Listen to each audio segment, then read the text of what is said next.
Hello అండి. అందరికీ సంక్రాంతి శుభాకాంక్షలు. ఈ వీడియో అయితే సంక్రాంతి రోజు వీడియో అనమాట. మేము ఆ రోజు రైస్ మిల్లులో పూజ పెట్టుకున్నాము.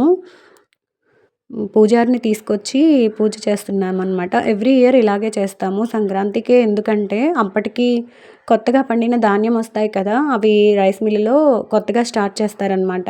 అందుకోసం ఆ రోజు పూజ పెట్టుకున్నామనమాట.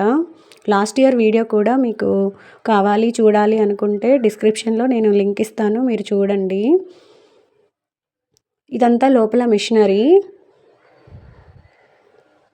రైతులు రైస్ కావాలి అన్నప్పుడు ఇలా ధాన్యం బస్తాలు వేస్తారండి. ఊర్లో ఒక ట్రక్‌తో తిరుగుతూ ఉంటామనమాట. అప్పుడు ఎవరికైతే రైస్ అయిపోతాయో వాళ్ళు ఇలా ధాన్యం ఏస్తారు. అప్పుడు మనం మిషన్‌లో పోసి తీసుకొని ఎంత వాళ్ళకి కావాలో అన్ని కేజీల లెక్క ఇస్తారనమాట. చూసారు కదా! లోపలంతా ఇలాగా. ఇక్కడి నుంచి ధాన్యం స్టార్ట్ చేస్తారు, పోస్తారనమాట. ఆ పైన జల్లెడలాగా ఉంటుంది. లోపల ప్రాసెస్ అంతా జరిగి పొట్టంతా పోయి ఇక్కడ ముడి బియ్యంలాగా వస్తాయి. ఈ ప్రాసెస్ అంతా జరిగిపోయిన తర్వాత ఇలాగా నలకలు కానీ, చిన్న చిన్న స్టోన్స్ కానీ ఏమైనా ఉంటే అవి కూడా క్లియర్ అయిపోయి మనకి ఇక్కడ డైరెక్ట్‌గా వచ్చేస్తాయి. పాలిష్ అంతా పట్టిన తర్వాత ఫైనల్‌గా అనమాట ఇక్కడి నుంచి మనకి వచ్చేస్తాయి. ఇవి ముడి బియ్యం. మనకి ఫైనల్ అవుట్‌పుట్ అయితే ఇది.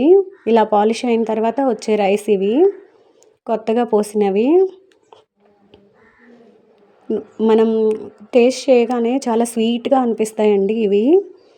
చూసారు కదా! చాలా వైట్‌గా ఎంత క్లియర్‌గా ఉన్నాయో ఏమీ లేకుండా. ఫైనల్లీ ఇంటికైతే వచ్చేసాము. పిండి వంటలైతే అరిసెలు, మురుకులు చేసుకున్నాము. అరిసెలు ఈసారి చాలా బాగా వచ్చాయండి. నేను కూడా హెల్ప్ చేశాను మా అత్తయ్యకి. ఇవి పండగ 3 రోజులు వేసిన ముగ్గులనమాట. నా వీడియో కనుక మీకు నచ్చితే లైక్ చేయండి. Thanks for watching.